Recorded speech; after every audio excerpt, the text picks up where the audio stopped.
Mi nombre es Fidel Paneque Manso. Lo mejor que ha sucedido en mi vida es andar con Cristo.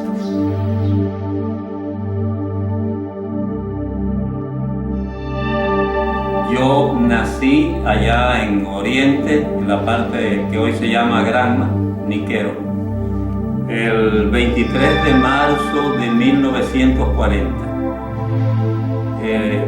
Soy de una familia más bien humilde. La pobreza era parte de nuestra vida, pero pienso que la mayor riqueza la pude obtener cuando el 5 de abril de 1955, por alguna providencia de Dios, me llegó una Biblia.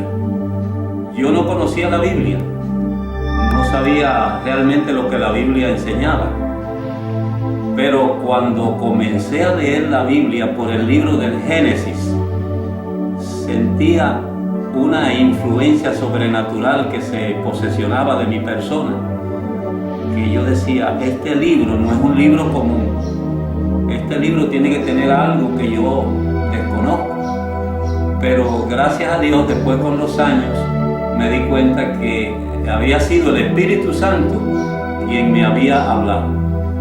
Entonces yo me había decidido que no iba a pertenecer a ninguna iglesia, porque me parecía que las iglesias no ponían por práctica lo que la Biblia enseña. Realmente los metodistas trataron de llevarme para allá, los testigos de Jehová también, pero nunca me decidí por ninguno de ellos. Terminó la revolución, que ustedes saben que la conclusión de la revolución fue en el año 59, o sea, habían pasado ya largos años, y el hermano mayor, que había estado en la guerra, me trajo para La Habana, y allí me pude relacionar con una familia adventista. Por cierto, estuve parando un tiempo con ellos, la familia Sotomayor. Entonces había una muchacha llamada Lavinia, que ya descansa en el Señor, que ella quería de todas maneras que yo fuera a su iglesia, pero como yo tenía la idea de que no iba a pertenecer a ninguna iglesia, yo no quería. Pero la insistencia y diríamos la perseverancia es buena, y la muchacha insistió, hasta que un día, por pena, yo le dije, bueno, fíjate, voy a ir un solo día, pero no me vayas a invitar más nunca. Fui a la iglesia de Marianao y me gustó mucho la programación que se estaba desarrollando allí. Por cierto que la escuela sabática me resultó agradable, el culto de adoración también. Estaba predicando uno de los primeros pastores en Cuba, llamado Miguel Vázquez, y me sentí muy bien. Y yo a veces tenía la intención de abrir la Biblia para buscar un mensaje. Y cuando iba saliendo había una Biblia cerca de la puerta, sobre una mesa. Y abrí al azar y me salió Isaías 61, que dice, levántate y resplandece, que ha llegado tu luz y la gloria de Jehová ha nacido sobre ti. Entonces yo entendí que ese era un mensaje de Dios que me decía que debía quedarme en aquella iglesia, o por lo menos en la iglesia adventista del séptimo día. Quiero también relacionar la vida mía desde que yo comencé a visitar la iglesia de Marianao. Como yo estaba viviendo la vida cristiana, porque cuando yo empecé a leer la Biblia, yo empecé a hacer reformas en mi vida. Por ejemplo, yo era un gran bailador, dejé de bailar. Iba a los carnavales, dejé de ir a los carnavales. Bueno, todo lo que generalmente un cristiano hace. Yo dejé de fumar, aunque no era un fumador empedernido. Dejé de beber también. Mi vida fue cambiando totalmente. Yo cantaba canciones dando serenata por ahí con guitarras y qué sé yo. Dejé de cantar canciones del mundo. Es decir, que cuando yo llegué a la iglesia adventista, mayormente lo que a mí me enseñaron era a guardar el sábado y la reforma pro salud. De tal manera que en solamente 2 meses yo fui bautizado. Ahora, cuando me bauticé, vino un día a la iglesia el pastor Osvaldo Sarmiento para promocionar sobre los jóvenes que quisieran participar en el trabajo de colportaje, que en aquel tiempo estaba muy efectivo ese trabajo en Cuba. Y bueno, Demetrio Hernández, que hoy es pastor allá en Miami, él y yo decidimos tomar ese tipo de labor evangélica. Y fuimos entonces a trabajar a lo que hoy es Villa Clara, antiguamente Santa Clara. En la iglesia, fuimos para la iglesia de Sagua la Grande. Y le doy gracias a Dios porque fue una experiencia maravillosa, porque pudimos distribuir cientos y cientos de literatura, 2 libros que fueron editados en aquel tiempo, El desenlace del drama mundial, y también que es Cartas a mi hijo. La cuestión es que entonces el Estado prohibió el colportaje en Cuba.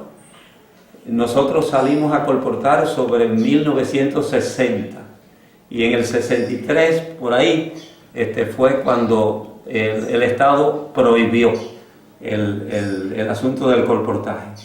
Ahora, yo me quedé sin estudios, sin esto, sin aquello, pero un día un dirigente de allá de la parte central de Cuba vino a decirme que si yo quería trabajar como ayudante de un pastor allá en la iglesia de Mina. Ese pastor se llama Rubén Duano, que por cierto fue una experiencia muy maravillosa. Fuimos buenos amigos, él era un gran dirigente que aprendí mucho de él. Sobre todo, una de las cosas que aprendí de Rubén Duano, un hombre de una atención a los miembros, que él salía todos los días a visitar enfermos, a visitar hermanos por hermanos, una cosa maravillosa. Yo aprendí de él, de eso y muchas cosas. Bueno, después que cerraron el colportaje, el pastor Ildefonso Ara, conversando un día conmigo ahí en Marianao, me dice: ¿y por qué tú no ingresas al Colegio de las Antillas? Bueno, él se tomó el interés y fui a estudiar. Más tarde Demetrio, mi amigo, pues también fue a estudiar al Colegio de las Antillas. Lamentablemente, después el colegio fue también cerrado, pero quiero decir que la experiencia en el colegio fue una experiencia maravillosa. Aprendí mucho de la disciplina. El colegio de las Antillas tenía mucha disciplina, mucho orden. Allí se tenía mucho cuidado de la moral, de los buenos sentimientos, del trabajo. A pesar de que yo era una persona que me gustaba trabajar, pero allí se trabajaba de una manera que ayudó también al desarrollo del alumno. Hay un pensamiento que yo aprendí de los libros que yo vendía, de Gabriel Ibalán, que dice que el trabajo es virtud, es armonía, es levadura del placer humano, fuente del bien, secreto de la suerte y honra del varón fuerte. Es decir, que eso se puede aplicar tanto al trabajo normal de la persona como el trabajo misionero que nosotros debemos hacer. Y gracias a Dios eso me ayudó mucho. Después fui de cursillo en cursillo, fui aprendiendo más hasta que por fin me pude graduar el día 16 de junio de 1995 o 96, aquí en este lugar donde estoy actualmente. O sea, estamos haciendo esta entrevista, o sea, este seminario. Pude graduarme y bueno, después pues pude hacer mucho más y mejor por la educación que pude recibir. No estoy de acuerdo con algunas ideas que surgen ahora de que el pastor no tiene que visitar. Yo creo que inclusive esto que yo estoy diciendo está apoyado por el espíritu de profecía. El espíritu de profecía dice que el pastor que no visita es un infiel. Y yo creo que eso debe ser una cosa que debe tenerse en cuenta. Gracias a Dios, después ya pude trabajar solo. Trabajé en 17 iglesias. La iglesia de Mina, la iglesia de Antón, la iglesia de Nuevita, la iglesia de Sola, la iglesia de la Gloria, la iglesia de Morón, Isabel Rubio, de Isabel Rubio pues el Central Bolivia, del Central Bolivia fui a Santiago de Cuba, de Santiago de Cuba de nuevo hacia La Habana, aquí en el Cerro y Marianao. Y quiero decir que de las iglesias que, bueno, todas le dejan a uno un recuerdo lindo, hermoso, pero quiero decirle que hay cosas que sobresalen y una de las cosas que puedo decir como una experiencia pastoral es que cuando yo fui designado para trabajar en Marianao, hubo una persona que dijo, ese hombre no es la persona adecuada para la iglesia de Marianao. Entonces, como yo siempre he tratado de consultar con Dios y de hablar con Dios y relacionarme con Dios de una manera amigable y buscando la dirección divina, yo me arrodillé y le dije a Dios, Dios mío, si tú me has enviado a trabajar a esta iglesia, yo quiero que tú me lo demuestres con alma ganada para el cielo. Porque en aquel tiempo la ganancia de alma era muy difícil. La gente no iba con facilidad a la iglesia, la gente tenía temor de llevar una Biblia, la gente se preocupaba porque lo fueran a botar de un centro de trabajo. Aquello era terrible. Y entonces con los ayudantes que yo tuve en Marianao y en el distrito, porque atendí a la Lisa y al Palmar también, hicimos una lista de oración. Yo cogía, por ejemplo, cogimos unas tarjetas donde poníamos en la parte superior, poníamos el nombre de la persona que queríamos ganar. No importaba si era creyente o no fuera creyente. Alguien decía, bueno, queremos ganar a fulano de tal para el evangelio. Y en la parte de atrás de la tarjeta escribíamos la razón por qué orar. Porque la hermana Joy dice que nuestras oraciones deben ser específicas. Y si era una persona que tenía problemas, digamos, con la bebida alcohólica, nosotros orábamos específicamente por eso. Bueno, hicimos un trabajo con eso de unas 200 y pico, 300 tarjetas.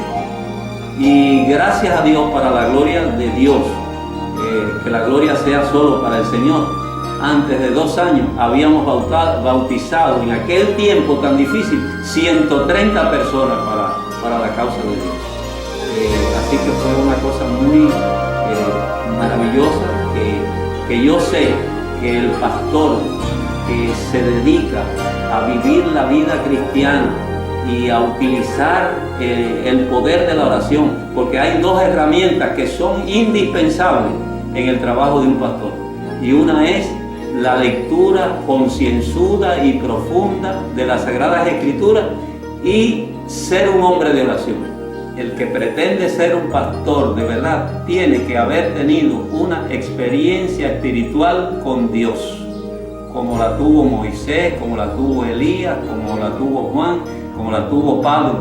Si nosotros no tenemos una experiencia real y poderosa con Dios, podemos ser como un jefe que dirige una empresa, pero no somos verdaderamente pastores. El pastor tiene que haber tenido un encuentro con Dios. Y quiero decir que yo, si hubiera tenido alguna vez una idea de que el diablo no existía, digo ahora que no. Porque en cierta ocasión, estando en Morón, eso fue en la década del 70, estando yo en Morón, eran quizás las 5 o las 4, no sé, era de madrugada. Yo me desperté con la sensación de haber perdido la presencia de Dios. Eso es una cosa que yo no la puedo explicar para que se entienda. Solamente el que haya pasado por esa experiencia sabe lo que eso significa. Y entonces yo empecé una batalla dentro de la iglesia, como de 2 o 3 días de ayuno y oración. El diablo me decía que yo estaba perdido por mis pecados, y yo lo sentía que me hablaba así interiormente, y yo les decía que no, que por la sangre de Cristo yo era salvo. Y a veces quería leer la Biblia y me lo impedía, quería orar y mis palabras no salían, quería leer un salmo y no podía. Pero gracias a Dios, estando un día en esa batalla, caminé hacia el piano y me encontré un himno escrito: nunca desmayes, que en el afán Dios cuidará de ti. Y de ahí en adelante el Señor se me manifestó de una manera tan real, tan poderosa, que yo dije, ya está aquí la presencia de Dios conmigo. Sentí entonces, antes sentía una influencia sobrenatural maligna, pero ahora vino una influencia sobrenatural poderosa, que yo consideré que era la presencia de Dios. Y de ahí en adelante, pues, gracias a Dios, eso me ha ayudado para poder orar por las personas que están en esos mismos problemas. Una vez en Mina tuve que enfrentar a un endemoniado, y gracias a Dios el Señor hizo un milagro, que no lo vamos a contar, pero bueno, Dios hizo un milagro también en esa ocasión.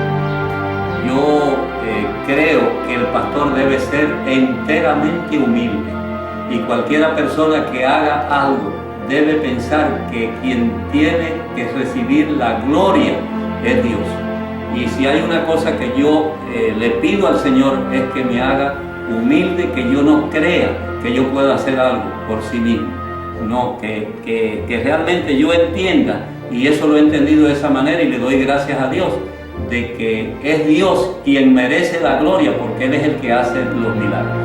Bueno, una de las cosas, entre las cosas grandes que me sucedió, o no sucedió, porque estaba mi esposa en el asunto, estaba ella en el año 70, vivíamos en Camagüey, y yo atendía a la iglesia de Nuevitas. Por cierto, estaba Ever en el vientre de su madre, que hoy es, gracias a Dios, secretario de la Unión Cubana. Él era el que estaba para nacer. Y en aquel tiempo había aquello de que las personas rompían un sello, se metían a la casa y no había pasado nada. Y entonces no sé quién le metió en la cabeza a una mujer con 8 hijos para que fuera y rompiera, no era sello, sino, yo no sé, se metieron, rompieron una ventana y se metieron, cuando nosotros estábamos para Nuevita, mi esposa y yo. Bueno, la historia es larga, pero lo que nosotros sufrimos allí, eso fue una cosa extraordinaria. No obstante, el presidente de la delegación nos decía que nosotros podíamos confiar en algo que a mí me sucedió cuando me avisaron del asunto y vine a la casa para tratar de entrar a la casa, porque la mujer no me dejaba entrar. Y bueno, al fin pude entrar persuadiéndola que lo hiciera, y abrí la Biblia al azar y me salió Eclesiastés 5:8. Dice, Eclesiastés 5:8 dice, que si hubiere injusticia en la provincia, no te maravilles de ello, porque sobre el alto vigila uno más alto, y uno más alto está sobre ellos. Y aquello nos llenó de valor. Estuvimos alrededor de 2 o 3 meses con el lío ese, pero un día mi esposa dijo, ya yo no resisto más, porque la que tenía que sufrir realmente el asunto de verdad era ella, que era la que se quedaba en la casa, con aquella cantidad de gente molestando, fastidiando, haciendo en contra de la religión. Y un día ella dijo, Señor, ya yo no puedo más, y te voy a pedir que si tú quieres que esta gente salga de aquí, que venga una lluvia con rayo, con trueno, con viento, que yo vea que eres tú el que has hablado de esa manera. Bueno, no había pasado casi ni 10 minutos cuando sucedió lo que ella había pedido con tanta ansia. Bueno, una de las cosas que se esperaba es que ella saliera, y habían salido por ciertas circunstancias todos. Entonces, cuando eso sucedió, ella cogió todas las cosas que ellos tenían dentro, se las puso afuera, cerró la casa. Estaba mi mamá allí con ella, y cuando esa gente se vieron que afuera le hicieron una guerra a mi esposa, que aquello fue tremendo. Le cortaron la luz, le cortaron el agua, pero una señora del frente decía, venía por la ventana y dice: no salgan, yo le voy a mandar comida y esta guerra la vamos a sostener así. Al fin, por fin, pues llamaron a la policía, y la policía se llevó a aquella gente, y así fue como terminó aquello. Pero es una historia que yo le he contado así a grandes rasgos. Sí. Vuelvo a decir que para que Dios pueda obrar por intermedio de nosotros tenemos que consagrarnos en cuerpo, alma y espíritu a Dios, y tener temor de Dios. Yo considero que el colegio es bueno, aprender en un colegio es bueno, sí, yo no creo que es malo, porque le desarrolla las capacidades a la persona y demás. Pero si nosotros consideramos el trabajo de un pastor porque yo aprendí, porque yo conocí, porque yo sé, eso es una cosa que no te va a dar resultado para al fin el resultado que se espera. Si los discípulos no tenían una preparación tan grande, hicieron cosas tan maravillosas, es porque hubo un derramamiento del Espíritu Santo. Y el pastor que no busque diligentemente la dirección divina puede ser, sí, un administrador, pero no un pastor. El pastor es una persona que vive con Dios, anda con Dios, camina con Dios y busca a Dios, y sin Dios no puede hacer nada. Y bueno, yo podría hablar de muchas experiencias que he tenido en la vida pastoral, pero quiero decirles que lo más grande que yo he podido ver en mi vida pastoral es que Dios, a través de su palabra, según en el libro de Santiago capítulo 5, a través de su palabra, porque allí dice que la oración de fe salvará al enfermo. Y gracias a Dios el Señor me ha permitido ver cosas extraordinarias por medio de la aplicación de este capítulo, donde dice que ungiéndole con aceite en el nombre del Señor, y la oración de fe salvará al enfermo.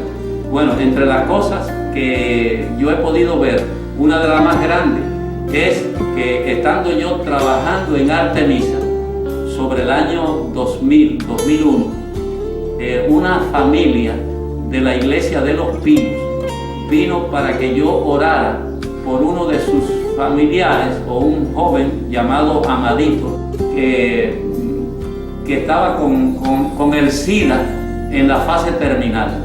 O sea, él estuvo ingresado en el hospital, pero los médicos dijeron: bueno, ya pueden llevárselo para la casa porque ya esto no tiene solución, solamente hay que esperar que ya muera. Y entonces yo siempre he creído que para que Dios pueda obrar en cualquier caso difícil, usted tiene que buscar a Dios de una manera especial.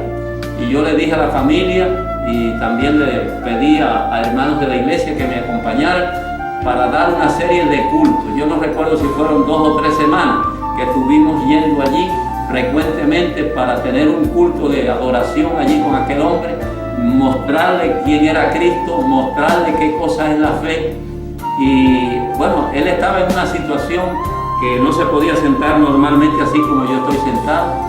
Era vómito, diarrea, bueno, no se sabe cuántas cosas él tenía.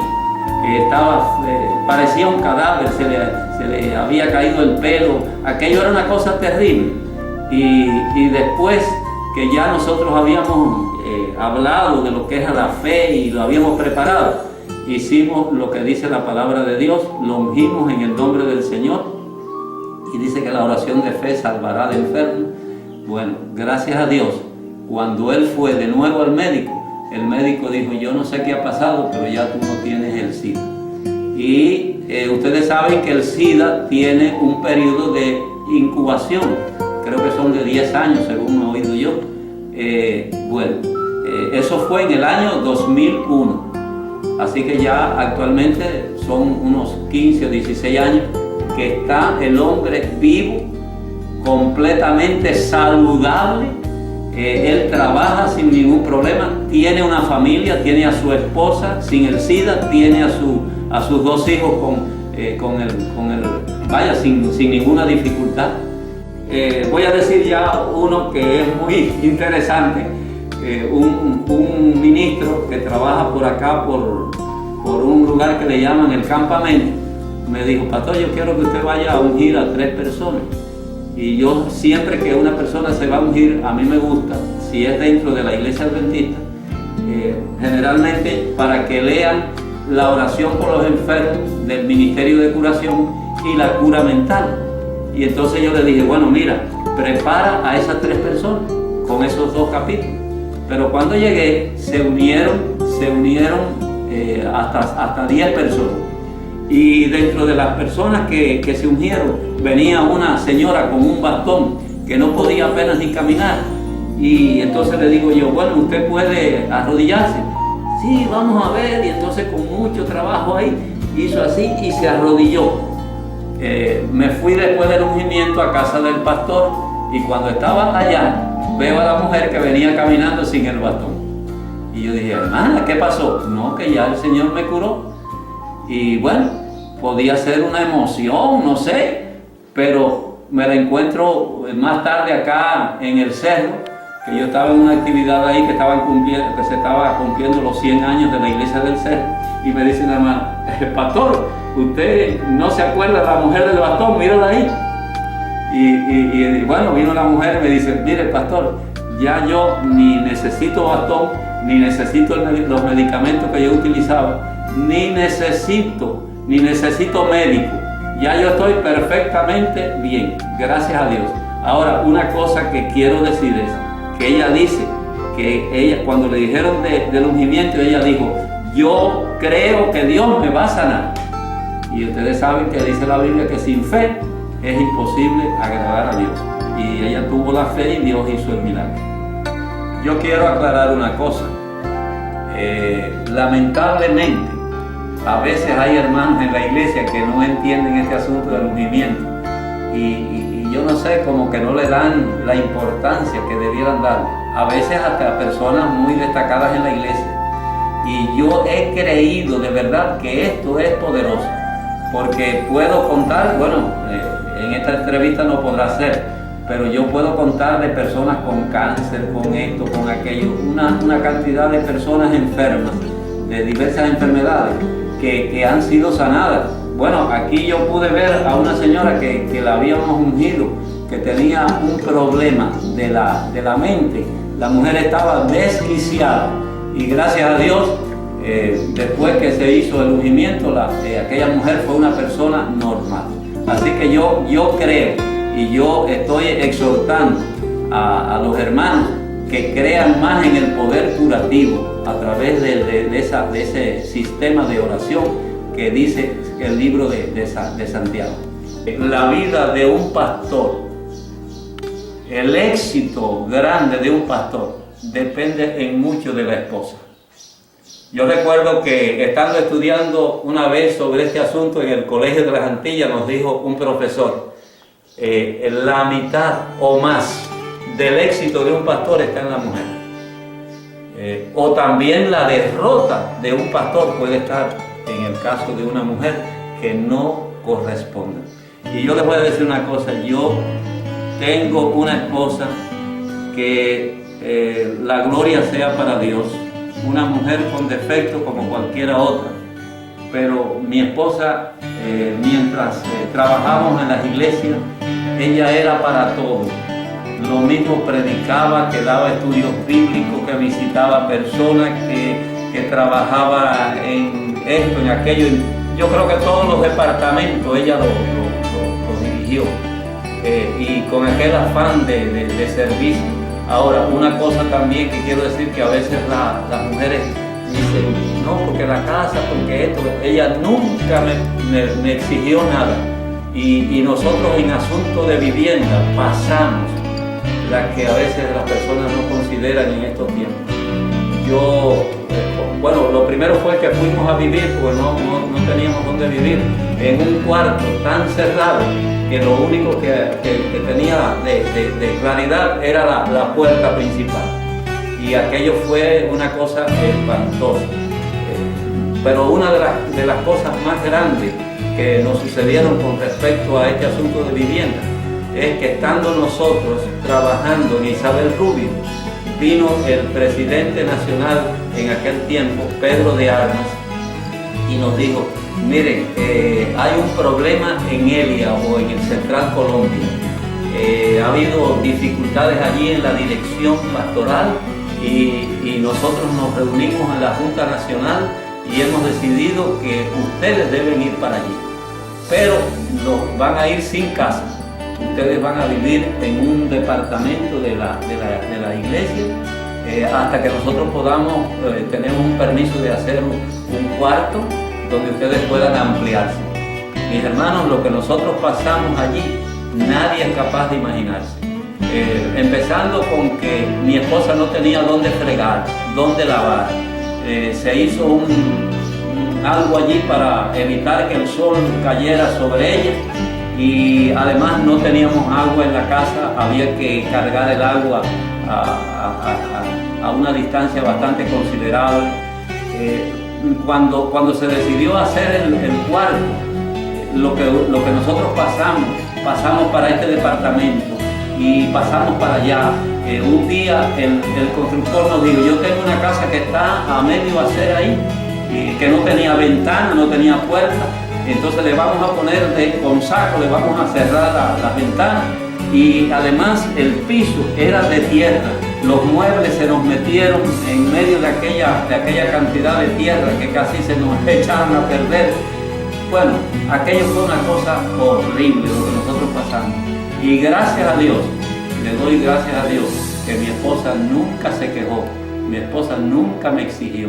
Mi esposa creía que ella estaba para servir al Señor. Y todavía con los años que ella tiene y con las enfermedades que tiene, ella todavía siente el anhelo de servir. Una de las cosas que más siente es que ella quisiera ayudar al pobre, al necesitado, ayudar a al otro, dar estudios bíblicos, ir a la iglesia. A veces no tiene casi oportunidad ni de ir a la iglesia porque le duelen los pies con unos dolores tan inmensos. Y esa es la situación que yo estoy enfrentando. Otra cosa, como yo me gradué de capellán, pues yo trabajo en los hospitales de La Habana, atendiendo a este enfermo que allá, me llaman de aquí, me llaman de Oriente, me llaman de este lugar. Un día me llamó una señora de ciego de habla que quería que orara por teléfono con ella. Y yo dije, bueno, señora, metodista, de la iglesia metodista. Y digo, ¿y de dónde usted me conoce? Dice, no, una hermana adventista me habló de usted. Bueno, pues oré por la señora y la señora parece que tenía fe y después me llamó y dice, pastor, la oración suya fue eficaz. Y le doy gracias a Dios que vaya, puedo hacer todavía, pero estoy limitado por las enfermedades que tiene mi esposa, lamentablemente.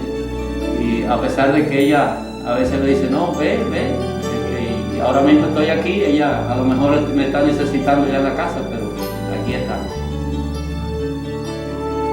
Quiero ahora dejar para los jóvenes ministros, los que se inician en el trabajo pastoral, que el verdadero pastor es el que nace en Cristo Jesús. Quiero decirles que la palabra pastor, en el sentido amplio de la palabra, es trabajar en lugar de Cristo. Usted sabe lo que eso significa, que nosotros estemos en el lugar de Cristo y que estemos representando a Cristo. Eso es una cosa que a veces, muchas veces no se tiene en cuenta, pero es una cosa extraordinaria, que usted esté hablando en doctrina y en palabra, en el nombre de Cristo, y no solamente en el nombre de Cristo. El pastor verdadero tiene que demostrar el carácter de Cristo. Tiene que ser una persona entregada, tiene que ser una persona diligente, tiene que ser una persona que tenga el amor de Cristo en su corazón. Porque si no hay amor, si no hay el verdadero amor, usted no va a ser un verdadero pastor. Porque el verdadero pastor sufre con el que sufre y llora con el que llora. El verdadero pastor no está pensando en lo material. El verdadero pastor está pensando en que él es un ejecutor de la obra de Dios aquí en esta tierra, y que la misión del pastor verdadero es ganar almas para Cristo, y que el pastor debe saber que las dos herramientas, las más grandes que debe tener, es el estudio profundo, diligente de las Sagradas Escrituras. Que la iglesia te vea a ti como un pastor que estudia profundamente la palabra y un hombre de oración. Si el pastor no es un hombre de oración, está perdiendo él mismo, está perdiendo la iglesia, y la iglesia va sin rumbo. Porque el que debe dirigir la iglesia, y eso lo dice el libro Apocalipsis cuando habla de las 7 estrellas, el que debe dirigir la iglesia es el Espíritu Santo. Pero ¿cómo va a obtener un pastor el Espíritu Santo si no lo busca, si no lo pide, si no lo desea, si no se hace de verdad partícipe de las cosas celestiales? Un pastor no llega a ser verdaderamente pastor si no siente el llamado de Dios. Y yo diría que el que no siente el llamado de Dios, que no tome la vida pastoral, porque se va a hacer daño a sí mismo. Y la hermana White dice que se va a perder también, y casi es mejor que se salve y no que se meta en un camino que no es el que verdaderamente se debe ser. Ahora, debe tener una pasión por la salvación de las almas, debe tener una visión del reino eterno. El verdadero pastor no se detiene frente a las pruebas. Es la persona sacrificada, es la persona que se interesa de verdad por las almas. Es un hombre de oración, es una persona humilde, verdaderamente humilde, es una persona sacrificada, es una persona que tiene el poder del Espíritu Santo.